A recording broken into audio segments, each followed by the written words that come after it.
أعوذ بالله من الشيطان الرجيم. بسم الله الرحمن الرحيم. الحمد لله الذي أنزل على عبده الكتاب ولم يجعل له عوجا قيما لينذر بأسا شديدا من لدنه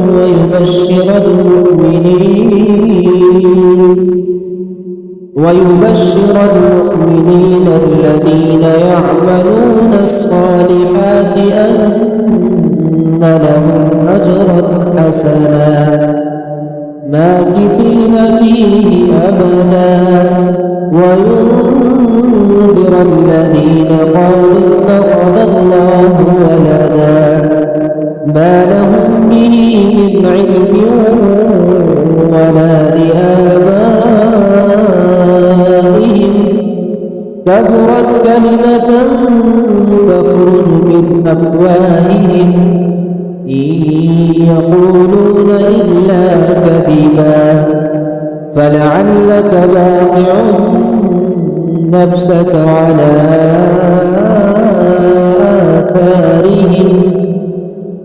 على آثارهم إن لم يؤمنوا بهذا الحديث أسفا إنا جعلنا ما على الأرض زينة لها لنبلوهم أيهم أحسن عملا وإنا لجاعلون ما عليها صعيدا جرزا أم حسبت أن أصحاب الكهف والرقيم كانوا من آياتنا عجبا إذ أوى الفتية إلى الكهف فقالوا ربنا آتنا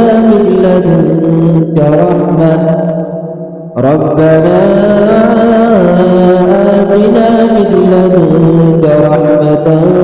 وهيئ لنا من أمرنا رشدا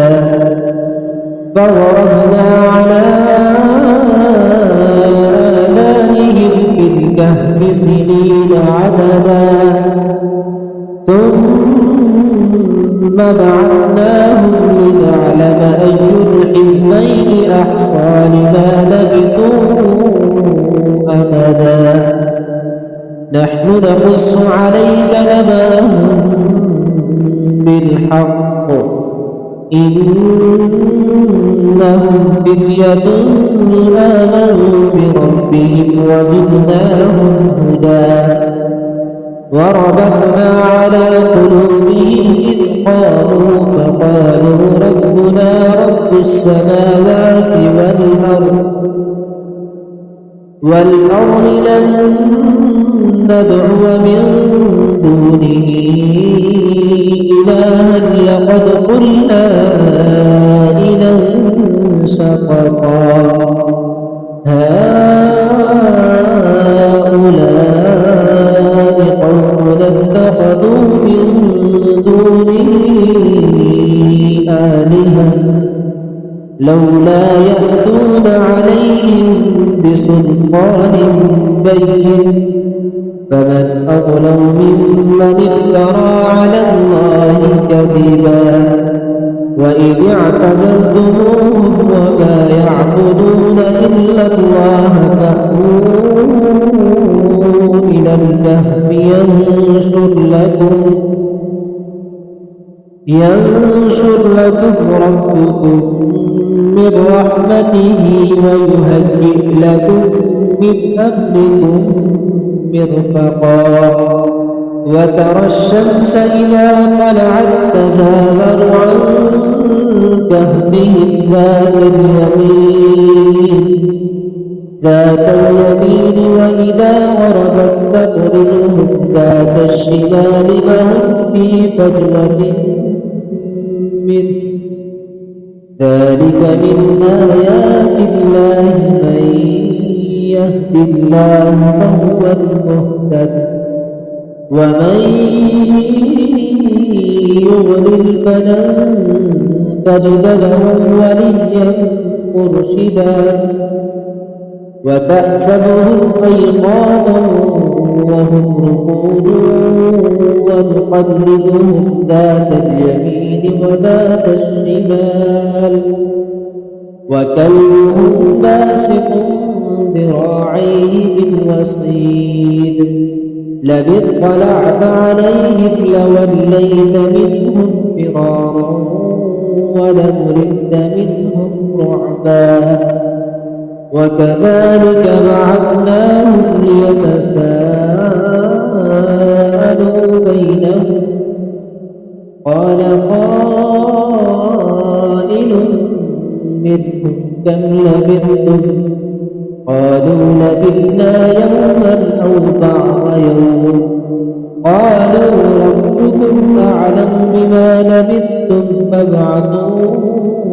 أحدكم بورقكم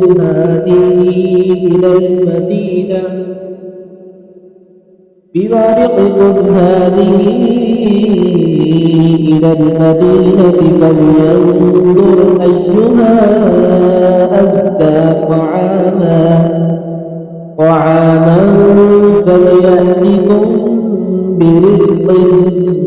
منه وليتلطف ولا يشعرن بكم أحدا إنهم إن يظهروا عليكم يرجموكم أو يعيدوكم في ملتهم ولن تفلحوا إذا أبدا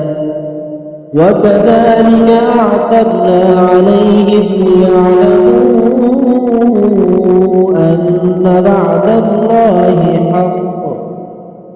أن وعد الله حق وأن الساعة لا ريب فيها إذ يتنازعون بينهم أمرهم فقالوا ابنوا عليهم بنيانا ربهم أعلم بهم قال الذين غلبوا على أمرهم لنتخذن عليهم مسجدا سيقولون ثلاثة رابعهم كلبهم ويقولون خمسة سادسهم كلبهم رجما بالغيب ويقولون سبعة وثامنهم كلبهم قل ربي أعلم بعدتهم ما يعلمهم إلا قليل فلا تمار فيهم إلا مراء ظاهرا ولا تستفت فيهم منهم أحدا لا تقولن لشيء إني فاعل ذلك ولا إلا أن يشاء الله واذكر ربك إذا نسيت عسى أن يهديك به أقرب من هذا رشدا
آمنوا وعملوا الصالحات إنا لا نضيع أجر من أحسن عملا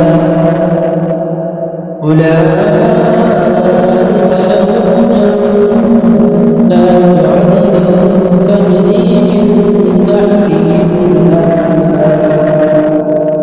تجري من تحتهم الأنهار يحلون فيها من أساور من ذهب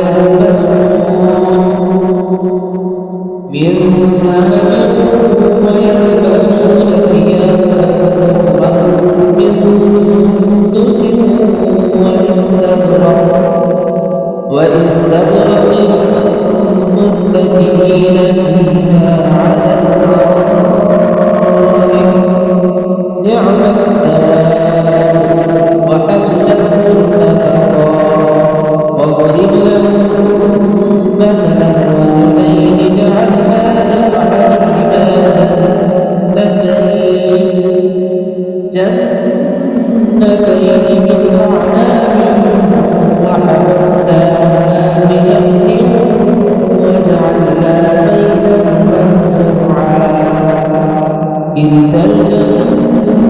آتت أكلها ولم تظلم منه شيئا وفجرنا خلالهما نهرا وكان له ثمر فقال لصاحبه وهو يحاوره أنا أكثر منك مالا وأعز نفرا ودخل جنته وهو ظالم لنفسه قال ما أظن أن تبيد هذه أبدا وما أظن الساعة قائمة ولئن رددت إلى ربي لأجدن خيرا منها منقلبا قال له صاحبه وهو يحاوره أكفرت بالذي خلقك من تراب ثم من نطفة ثم سواك رجلا لكن الله ربي ولا أشرك بربي أحدا ولولا إذ دخلت جنتك قلت ما شاء الله لا قوة إلا بالله إن ترني أنا أقل منك مالا وولدا فعسى ربي أن يؤتيني خيرا من جنتك ويرسل عليها حسبانا من السماء فتصبح صعيدا زلقا أو يصبح ماؤها غورا فلن تستطيع له طلبا وأحيط بثمره فأصبح يقلب كفيه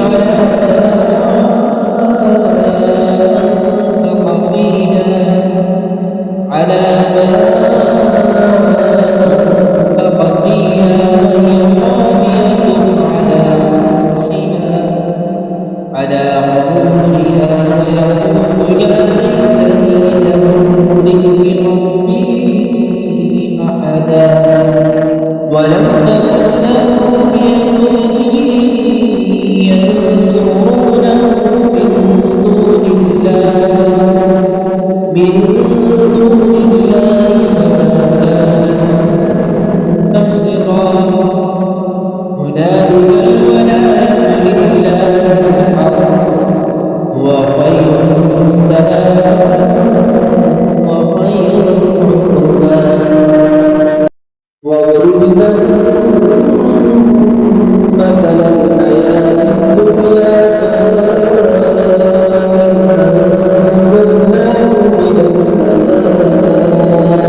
المياه من السماء فاختلط به نبات الأرض فأصبح هشيما تذروه الرياح وكان الله على كل شيء مقتدرا. المال والبنون زينة الحياة الدنيا والباقيات الصالحات خير عند ربك ثوابا وخير أملا. ويوم نسير الجبال وترى الأرض بارزة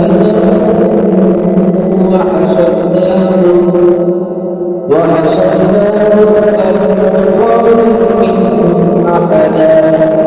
وعرضوا على ربك صفا لقد جئتمونا كما خلقناكم أول مرة بل زعمتم أن لن نجعل لكم موعدا. ووضع الكتاب فترى المجرمين مشفقين مما فيه ويقولون يا ويلتنا ما لهذا الكتاب لا يغادر صغيرة ولا كبيرة ولا كبيرة إلا أحصاها ووجدوا ما عملوا حاضرا ولا يظلم ربك أحدا. وإذ قلنا للملائكة اسجدوا لآدم فسجدوا إلا إبليس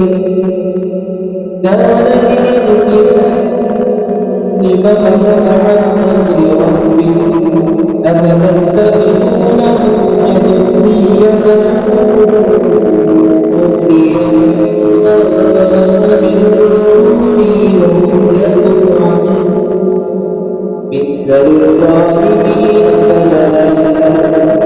ما أشهدتهم خلق السماوات والأرض ولا خلق أنفسهم وما كنت متخذ المضلين عضدا. ويوم يقول شركائي الذين زعمتم فدعوهم فلم يستجيبوا لهم وجعلنا بينهم موبقا. ورأى المجرمون النار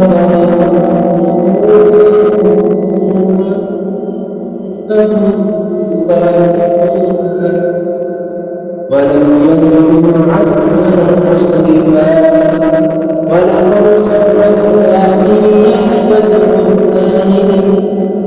للناس من كل مثل وكان الإنسان أكثر شيء جدلا. وما منع الناس أن يؤمنوا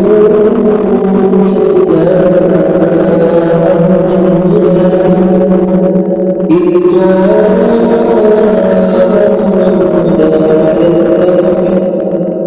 ويستغفروا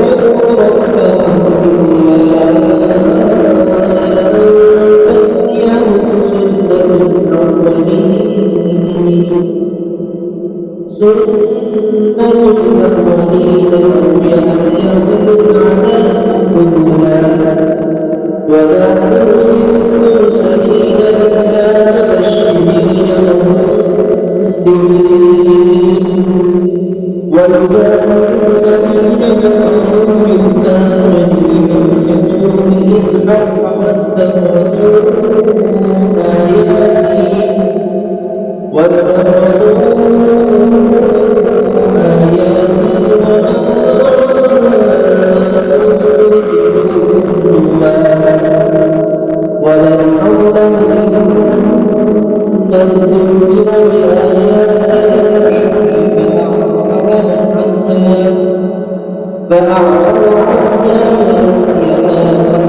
بهم أمرا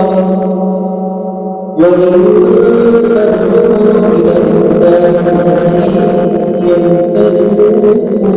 إذا أبدا وربك الغفور ذو الرحمة لو يؤاخذهم بما كسبوا لعجل لهم العذاب بل لهم موعد لن يجدوا من دونه موئلا وتلك القرى أهلكناهم لما ظلموا وجعلنا لمهلكهم موعدا وإذ قال موسى لفتاه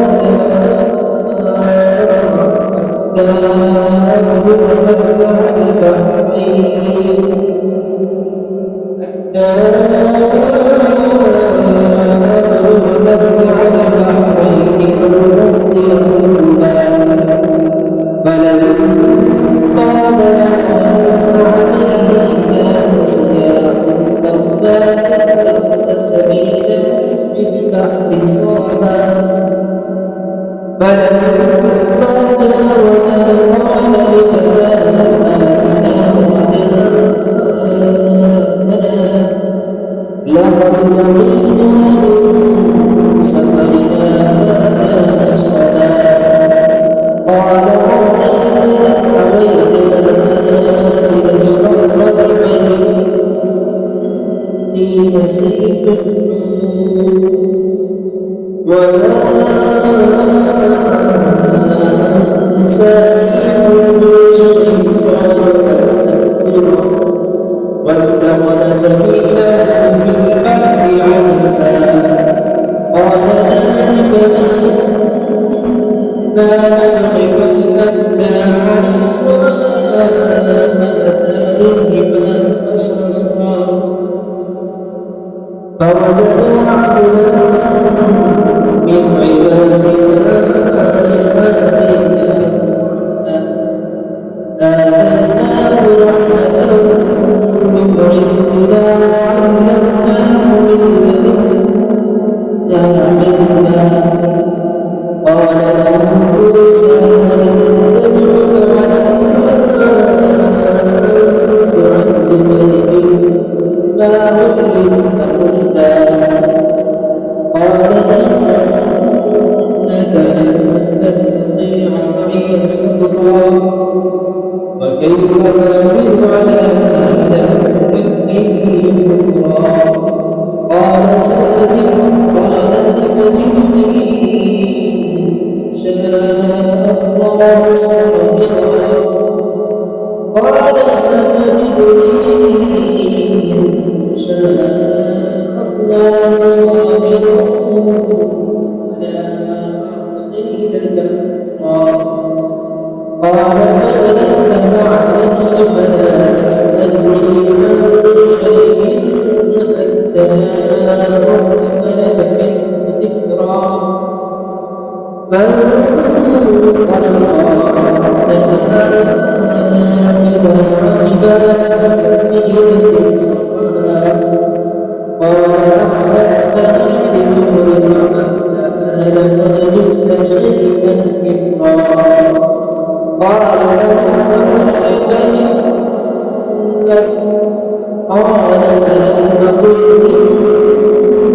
إنك لن تستطيع معي صبرا قال لا تؤاخذني بما نسيت ولا ترهقني من أمري يسرا فانطلقا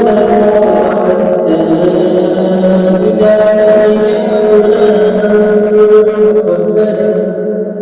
قال أقتلت نفسا زكية بغير نفس لقد جئت شيئا نكرا قال ألم أقل لك إنك لن تستطيع معي صبرا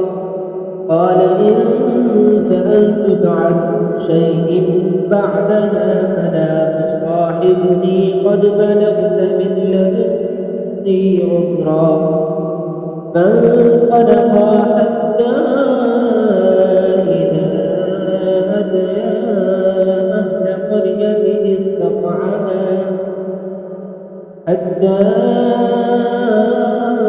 إذا أتيا أهل قرية استطعما أهلها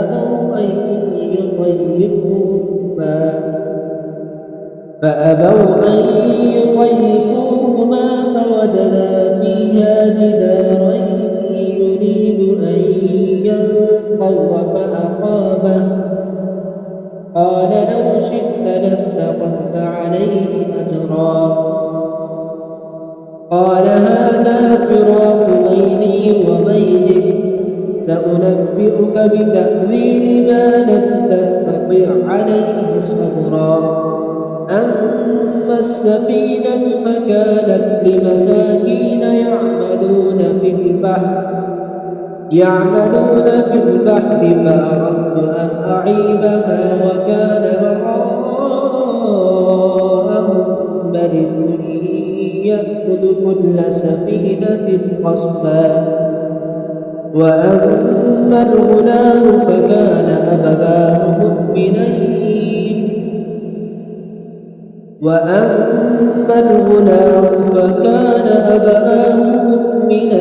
فخشينا أن يرهقهما طغيانا وكفرا فأردنا أن يبدلهما ربهما خيرا منه زكاة وأقرب رحما وأما الجدار فكان لغلامين يتيمين في المدينة وكان تحته كنز لهما وكان أبوهما صالحا فأراد ربك أن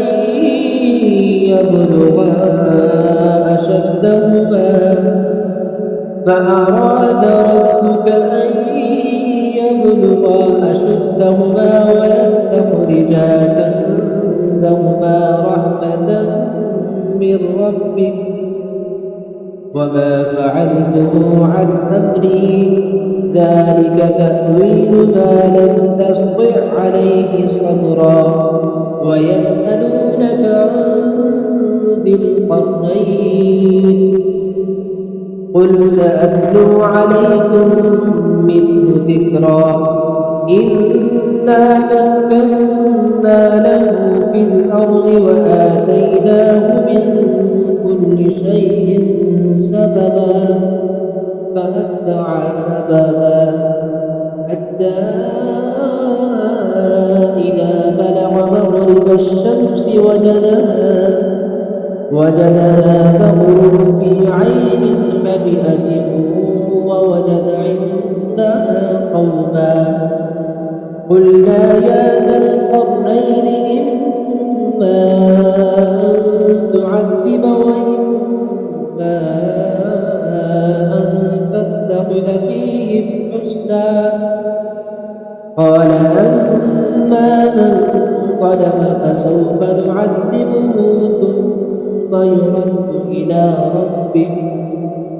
ثم يرد إلى ربه فيعذبه عذابا نكرا وأما من آمن وعمل صالحا فله جزاء الحسنى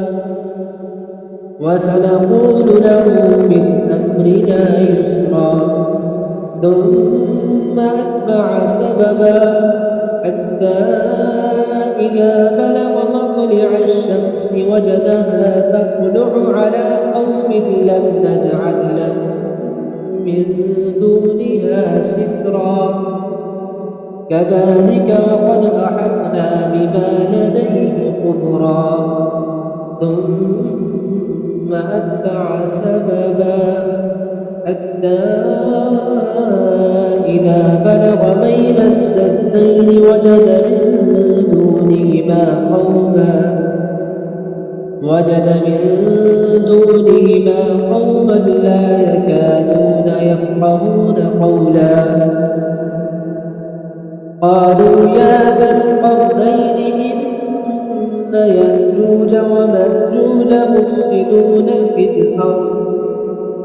إن يأجوج ومأجوج مفسدون في الأرض فهل نجعل لك خرجا على أن تجعل بيننا وبينهم سدا قال ما مكني فيه ربي خير فأعينوني بقوة قال ما مكني فيه ربي خير فأعينوني بقوة أجعل بينكم وبينهم ردما آتوني زبر الحديد حتى إذا ساوى بين الصدفين قال انفخوا حتى إذا جعله نارا قال آتوني أفرغ عليه قطرا فما استطاعوا أن يظهروه وما استطاعوا له نقبا قال هذا رحمة من ربي فإذا جاء وعد ربي جعله دكاء وكان وعد ربي حقا وتركنا بعضهم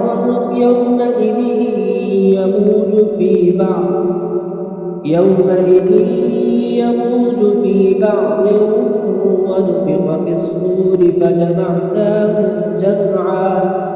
وعرضنا جهنم يومئذ للكافرين عرضا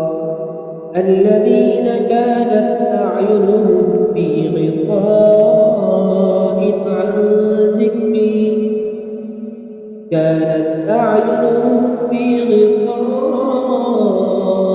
عن ذكري وكانوا لا يستطيعون سمعا أفحسب الذين كفروا أن يتخذوا عبادي من دوني أولياء إنا أعتدنا جهنم للكافرين نزلا قل هل ننبئكم بالأخسرين أعمالا الذين ضل سعيهم في الحياة الدنيا وهم يحسبون أنهم يحسنون صنعا أولئك الذين كفروا بآيات ربهم ولقائه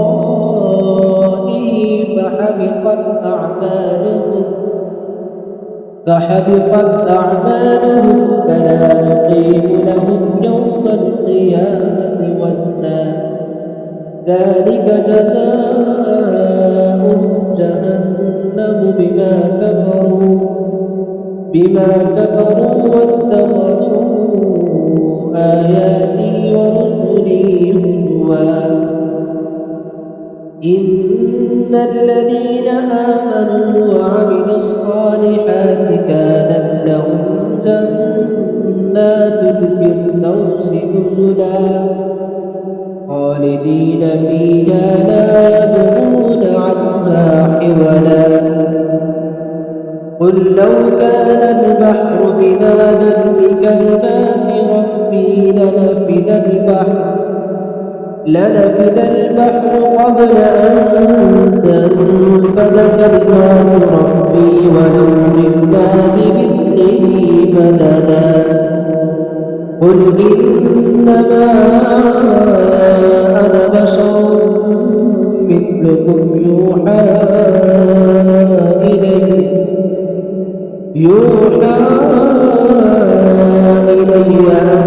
أنما إلهكم إله واحد